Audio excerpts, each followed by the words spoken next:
এটা আমাদের কেবিন, যেখানে আমরা 3 দিন ধরে আছি।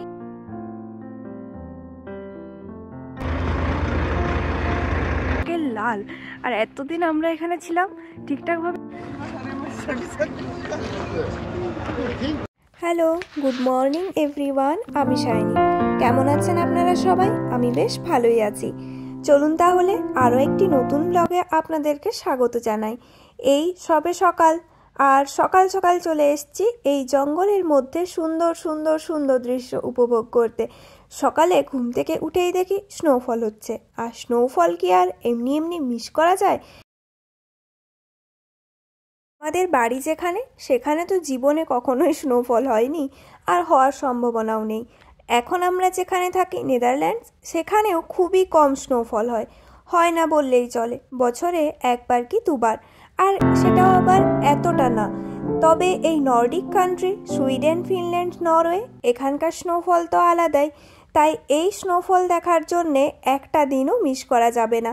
সারা দিন ধরে জানলার ধারে তাকিয়ে তাকিয়ে এই স্নোফল এনজয় করেছি, যাতে এক বিন্দু স্নোফলের মজা নিতেও মিস না করি।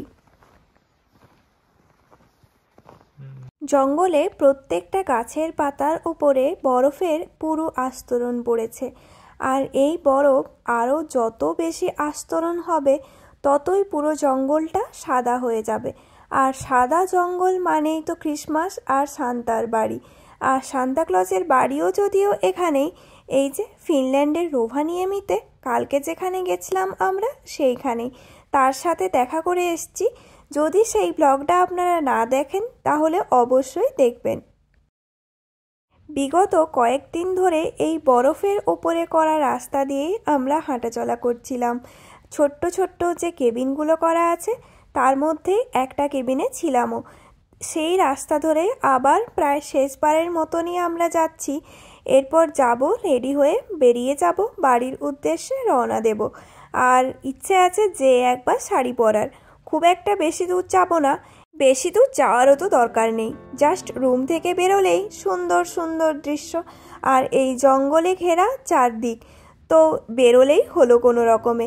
যদিও ঠান্ডা লাগছিল, কিন্তু শাড়ি পরার যে এক মজা, তা তো আর কিছুতেই নেই। বিশেষ করে আমাদের বাঙালি মানুষদের শাড়ির প্রতি ভালোবাসা এক অন্যই, সে যেখানেই যাই না কেন।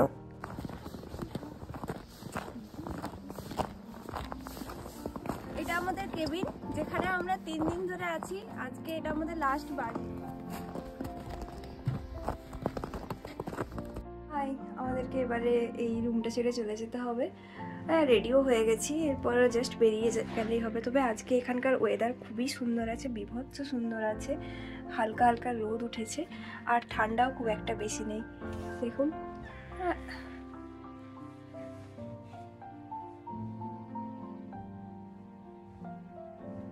মিস করবো এই রুমটাকে। রাত্রেবেলায় যখন ঘুম থেকে হঠাৎ করে ঘুম ভেঙে যাচ্ছিল না, এত অসাধারণ সুন্দর লাগছিল যে কি বলবো।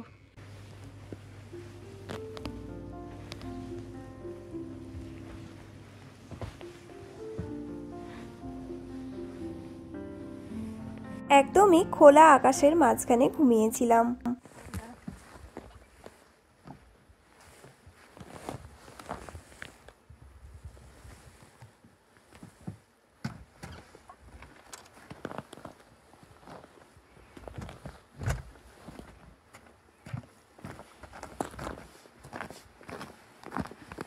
বেশ ভারাক্রান্ত মনেই বিদায় দিলাম এই 2 দিনের বাসস্থানকে। এরপর ব্যাগ টানতে টানতে যাব এয়ারপোর্টের উদ্দেশ্যে। এয়ারপোর্ট যেতে 20 থেকে 25 মিনিট মতো টাইম লাগবে। সকালে যখন খেতে এসেছিলাম তখনই রিসেপশনে জিজ্ঞাসা করে গিয়েছিলাম, তো ওনারা বললেন হয় বাস নিতে পারি, না হলে এখানে প্রাইভেট কার আছে। তবে বাসও 20-25 মিনিট লাগবে, আর কারও সেম। তো আমরা বাসটাকেই প্রেফার করলাম।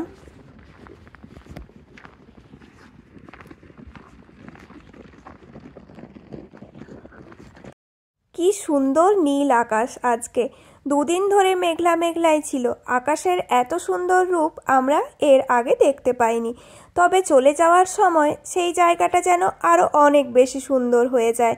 প্রত্যেকবার লক্ষ্য করেছি জানেন, যতক্ষণ থাকি ততক্ষণ তো ঠিক আছে, বাট যেদিন চলে যাব সেই দিন যেন আরও বেশি ম্যাজিক্যাল হয়ে যায়।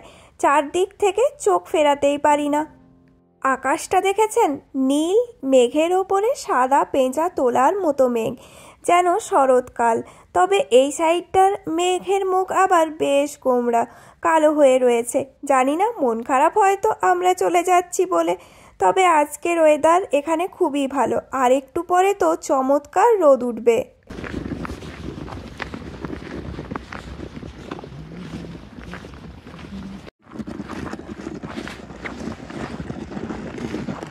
আমরা কিন্তু গুটি গুটি পায়ে হাঁটতে হাঁটতে রিসেপশনের কাছে চলে এসেছি। এই যে বড় লম্বা রিসেপশন আর রেস্টুরেন্ট, যেখানে বসে আমরা কয়েকদিন ধরে বেশ মজার মজার লাঞ্চ, ডিনার, ব্রেকফাস্ট এনজয় করছিলাম। আর হবে না, এই যে সুন্দর স্নোফল হয়েছে সকাল থেকে, তারই ওপরে একটা হালকা করে আস্তরণ পড়েছে, যেটা খুব সহজেই হাতে উঠে আসছে। পা দিলে সেগুলোকে ভাঙা যায় না, যে বরফগুলো শক্ত হয়ে আছে। তবে ওপরের বরফ খুব সহজেই হাতে চলে আসে। বাহ, সামনেই দেখতে পেলাম একটা স্নোমোবিল। ওঠার ইচ্ছে ছিল, সেটা তো আর পূর্ণ হলো না। সব কিছুই কি আর একবারে পূর্ণ হয়ে গেলে দ্বিতীয়বার আসার ইচ্ছে থাকবে? তাই কোনো জায়গা যেয়ে কিছু কিছু বাকি রেখে যাওয়াই ভালো, তাহলে আবার পরে আসা হবে। ভালো, এয়ারপোর্টে যাওয়ার জন্য বেরিয়ে গেছি। আর এখানেই আমাদের আজকের মতো ট্রিপ শেষ। এরপরে বাড়ি যাব, বাড়িতে গিয়ে আবার শুরু হবে। শেষের বেলায় ফিরে যেতে যেতেও মন যেন ফিরে যেতে চায় না। মনে হয় আরও কয়েকটা ক্ষণ যদি এখানে কাটিয়ে যেতে পারতাম। তবে তা বললে তো হয় না, ঘড়ির কাঁটা তো বইতেই থাকে, আর ঘড়ির সাথে সাথে তো আমাদেরকে সামনের দিকে এগিয়ে যেতেই হবে। দেখুন, যতই চাই পিছনে যেতে, পিছনোর তো আর উপায় নেই, যেহেতু সব কিছু আগের থেকেই প্ল্যান রেডি। ইনফ্যাক্ট ফ্লাইটও কাটা রয়েছে, তো আর একটা দিন কি 1 ঘন্টাও আমাদের এখানে থাকার উপায় নেই। যত তাড়াতাড়ি সম্ভব আমাদেরকে যেতে হবে, না হলে ফ্লাইট চলে গেলে আবার অনেক বড় ক্ষতি। আজকে আমরা এখান থেকে বাড়ি চলে যাচ্ছি, আর আজকে এখানে এত সুন্দর একটা রোদ উঠেছে যে কি বলবো, একদম জাস্ট টকটকে লাল। আর এতদিন আমরা এখানে ছিলাম, ঠিকঠাকভাবে রোদের দেখাই পাওয়া যাচ্ছিল না। এগুলো কি ঠিক বলুন তো? আজকে তো ভয়ানক সুন্দর পরিস্থিতি এখানে। এই জায়গাটাতে আরও যতক্ষণ সময় কাটাবো ততই যেন মায়া বাড়াতে থাকবো, এরমই মনে হচ্ছে। দূর থেকে হাস্কি রেনডিয়ারের ডাকও শোনা যাচ্ছে, তাদেরও আজকের কাজ শুরু হয়ে গেছে। আর স্নোমোবিলগুলো সব এক এক করে যাচ্ছে। আর এই জায়গাটা ছিল এই পুরো নর্দার্ন লাইটস ভিলেজের পার্কিং, সবার গাড়ি এখানেই রাখা আছে।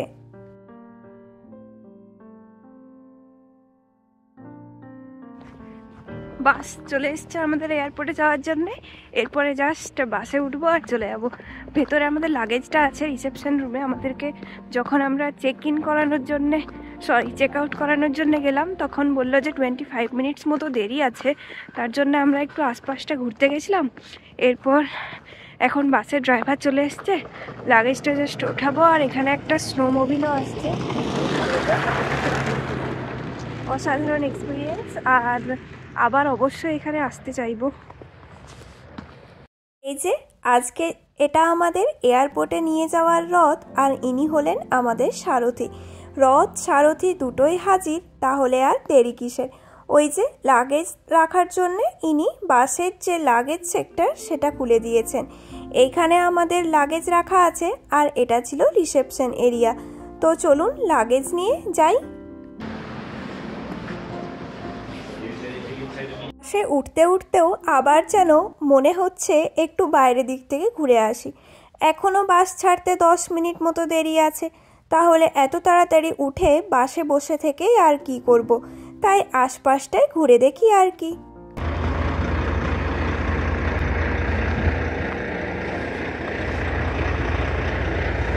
চারপাশ এত সুন্দর খোলা জায়গা, ছোট ছোট গাছ, সাথে বসার জায়গা, আধুনিকতায় মোড়া, তাও যেন আরাম আর শান্তির জায়গা। সামনে যেটি দেখতে পাচ্ছেন সেটা হলো বাস স্ট্যান্ড। এখানে সব কিছু অনেক বেশি অতিরঞ্জিত হলেও সব থেকে সাধারণ যদি কিছু থেকে থাকে সেটি হলো এখানকার বাস স্ট্যান্ড।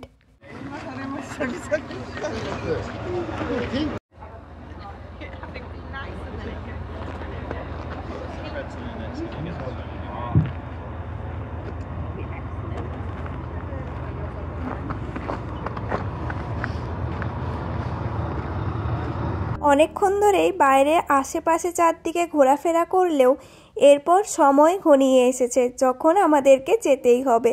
আর বাইরে সময় কাটিয়ে বা কোনো বাহানা করে লাভ নেই।